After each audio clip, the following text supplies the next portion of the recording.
In order to understand Maria Orsic's involvement with Adolf Hitler and the Nazis, it is important to have some background on the history of Nazi involvement with the occult. Remember, the word occult simply means hidden, as in this case, hidden esoteric knowledge. Two secret societies played a large role in bringing Hitler to power. These were the Thule Society and the Vril Society. These two secret groups worked together and influenced the political climate in Germany behind the scenes. How did occultism come to play such an important role in the development of Nazi political ideology? What was the role of the psychic medium Maria Orsic in all of this? Why don't we hear more about her and her involvement with the design and building of the first flying saucer craft under the auspices of the Vril Society? What is Vril energy, and why were the Nazis interested in it? A book was written in 1870 by a man named Edward Bulwer Lytton called Vril, The Power of the Coming Race. This man was not just anybody. He was a member of British royalty and involved in politics. He was Secretary of State for the colonies of the British Empire. He was a poet, playwright, and novelist who wrote many books. In addition, he was a member of the Hermetic Order of the Golden Dawn, a secret society. Therefore, even though The Coming Race was supposedly a work of fiction, more likely it was truth veiled in a fictional story. So the book is about a superior subterranean master race that lives below the surface of the earth and possesses an energy form called Vril. These master beings are able to control this extraordinary force and direct it using their will. In the book, this energy is used for many different things, some of which are for the purpose of destruction, while others are for the purposes of healing. Because the masters exercise control over all types of matter, both animate and inanimate, they are spiritually advanced, and they control the Vril and can do with it whatever they wish. The plot of the book is that this superior race called the Vrilia, who resemble angels, is discovered accidentally by a miner. The miner discovers that these beings are the original inhabitants of the descendants of Atlantis. He also learns that they plan to one day rise to the surface of Earth and conquer and take control of those living on the surface. This book was popular in the late 19th century, and for a time, the word Vril came to be associated with life-giving elixirs. Another author about this time, William Scott Elliott, wrote about life in Atlantis in a book called The Story of Atlantis and the Lost Lemuria, which was published in 1896. In this book, the author describes the aircrafts of the Atlanteans as being propelled by Vril force. Certain members of the Nazi Party were very much interested in occultism and in stories such as these. In order to understand what type of hidden or occult teachings they were interested in, it is important to examine the writings of Helena P. Blavatsky, a Russian philosopher and spiritualist who co-founded the Theosophical Society in 1875. She had amazing psychic abilities and claimed she received teachings from ancient adepts or masters who are part of an ancient and secret brotherhood found all over the world but centered in Tibet. Blavatsky said these masters had cultivated great wisdom and supernatural powers and had disseminated their teachings through her, who founded the movement called Theosophy. Theosophy means divine wisdom. Theosophists do not consider Theosophy to be a religion. Followers believe in the existence of a single divine absolute. Their motto is, "There is no religion higher than truth." The logo for the Theosophical Society brought together various ancient symbols. Madame Blavatsky stressed the significance of mystical experience in attaining true spiritual insight. Her most important work is called The Secret Doctrine, The Synthesis of Science, Religion, and Philosophy, which is a 2-volume overview of theosophical teachings.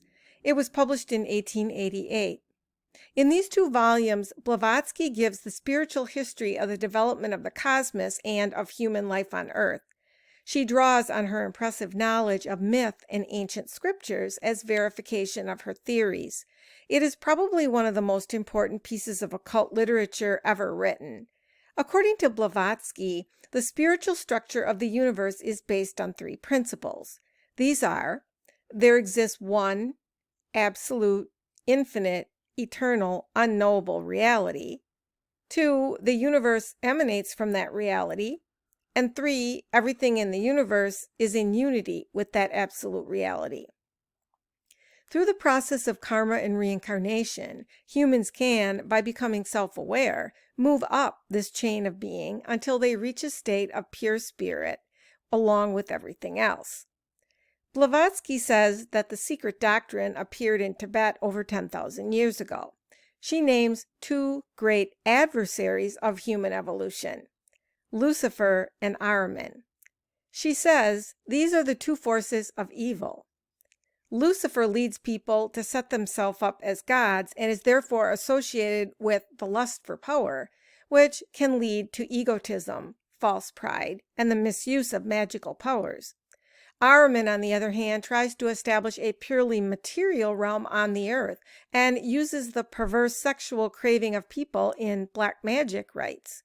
She also explains that the conception of Latin scholastics that Lucifer and Satan are one and the same is not the case, because Lucifer had the power to both destroy and create. He represented the light-bearing presence in the minds of men and women and could uplift them from animalism and bring about a positive transformation to a higher plane of existence. In her esoteric work, especially The Secret Doctrine, originally published in 1888, Blavatsky emphasized the concept of races as paramount in the development of human history. According to Blavatsky, there are 7 root races of mankind, with each root race containing 7 sub-races. The present root race is the 5th, the Aryan, and was preceded by the 4th or Atlantean race.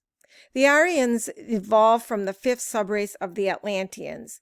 According to Blavatsky, the Aryan race was born and developed in the far north, though after the sinking of the continent of Atlantis, its tribes emigrated further south into Asia. Another important concept Blavatsky wrote about was that at the time of Atlantis, humanity branched into the right and left-hand paths of knowledge, which eventually morphed into the 2 branches of magic, white magic and black magic. The terms right and left-hand paths derive from a division within Hindu Tantra. Each root race is seen by Blavatsky as being constituted differently in a physical and spiritual sense. In the earliest times, man was purely spirit. Then at some point in time, the spirit entered and animated physical matter. Man thus evolved from the ethereal to the material. The original spirituality of man can be seen in the fact that mankind was once endowed with psychic powers such as spiritual sight, the ability to perceive subtle realities of the spiritual world. This meant man could see into the future and read minds. Blavatsky felt as man evolved materially and intellectually, this third eye atrophied to what is now the pineal gland, and man mostly lost his psychic powers. However, she believed that mankind is destined to regain these abilities. Even though Hitler and the Nazis involved with the occult were intrigued by Blavatsky's doctrine and theory about race, it is significant to note that Blavatsky did not identify the Aryan race with the Germanic peoples. Race, as interpreted in The Secret Doctrine, is not racist in intent. Race is not limited to physical characteristics, but most importantly encompasses spiritual evolution. The races are seen by Blavatsky to have one thing in common, the divine spark of the Creator, which makes all races the same in essence. So she was talking about spiritual evolvement, not physical evolvement. The Thule Society, an occult order that was responsible for discovering, molding, and promoting Adolf Hitler, was very much interested in the teachings of Blavatsky and the origins of the Aryan race. Thule was a land located by Greco-Roman geographers in the furthest north. The term ultimate Thule, or most distant Thule, is mentioned by the Roman poet Virgil in his epic poem, the Aeneid. Nazi mystics believed that ultimate Thule was a lost ancient landmass in the extreme north by Greenland or Iceland, and that it was the capital of ancient Hyperborea. They thought that Ultima Thule was the capital city of the first continent populated by Aryans. That continent was called Hyperborea and was older than both Lemuria and Atlantis, which were continents with advanced cultures that had submerged and sunk under the sea. Hyperborea was in the North Sea and sank during an ice age. It is assumed that Hyperboreans came from the solar system Aldebaran, which is the main star in the constellation Taurus, and that they were about 4 meters tall, white, blonde, and blue-eyed. They did not believe in war and were vegetarians. They were technically very advanced and flew Vril flying machines that today we call UFOs. These flying discs were capable of levitation and extreme speeds. They had 2 counter-rotating magnetic fields and used Vril power as energy potential or fuel. These crafts are able to utilize the energy from Earth's magnetic field, in other words, free energy. When Hyperborea began to sink, the Hyperboreans were said to have burrowed with huge machines, gigantic tunnels into the Earth's crust, and settled under the Himalayan region. The subterranean realm is called Agartha, and its capital Shambhala. Karl Haushofer was a German general, professor, geographer, and politician, and he was also an occultist. Through his student Rudolf Hess, Haushofer's ideas, known as geopolitik, influenced the development of Adolf Hitler's expansionist strategies because geopolitics advocated conquering territory to gain more living space.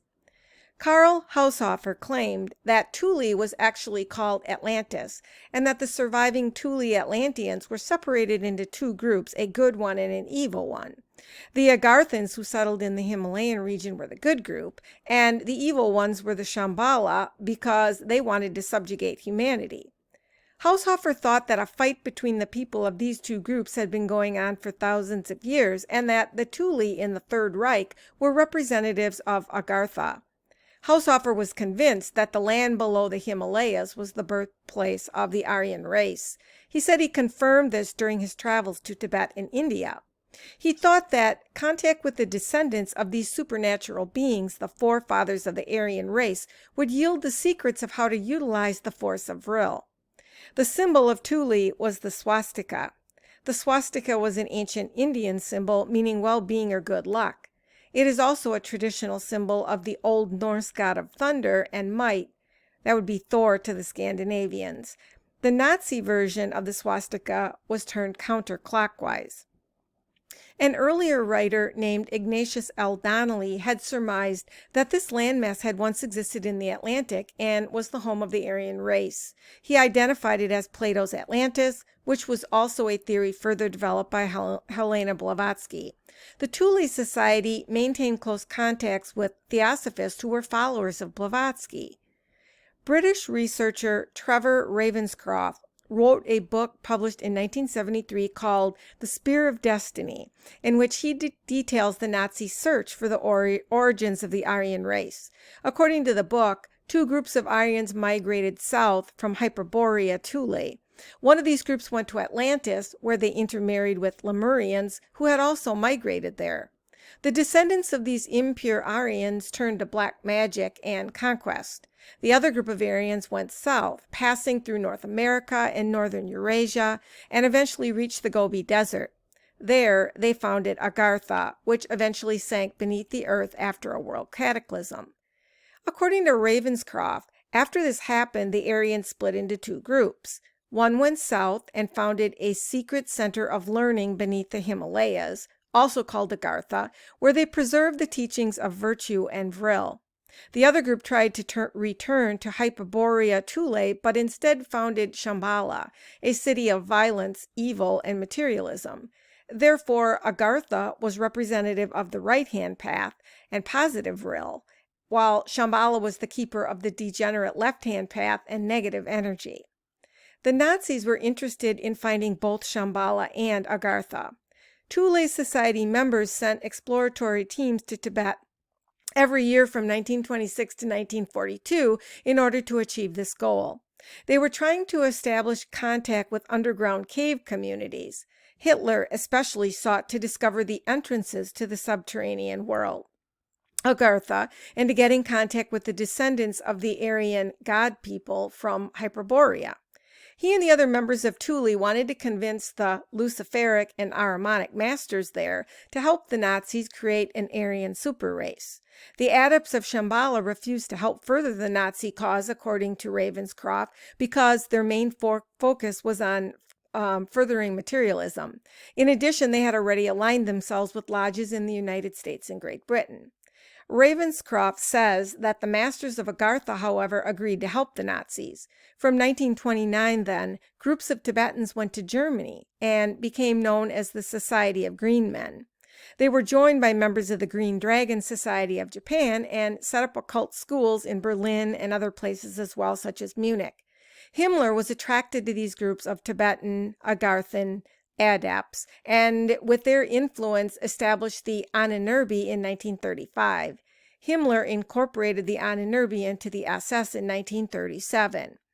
According to French researchers Louis Pauwels and Jacques Bergier, who wrote The Morning of the Magicians in 1962, and Jean-Claude Frère, who wrote Nazism and Secret Societies in 1974, by 1926 there were already colonies of Hindus and Tibetans in Munich and Berlin.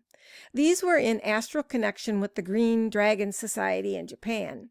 Membership in this society required ritual Japanese suicide if one lost one's honor. Geopolitician and mystic Karl Haushofer, one of Hitler's spiritual mentors, had purportedly joined the society during his early years in Japan. The leader of the Society of Green Men was a Tibetan monk known as the Man with Green Gloves, who supposedly visited Hitler frequently and held the keys of Agartha. When the Russians entered Berlin at the end of the war, they found nearly 1,000 corpses of soldiers of the Himalayan race dressed in Nazi uniforms but without identification papers, who had committed suicide. Haushofer himself committed suicide before he could be tried at Nuremberg in 1946.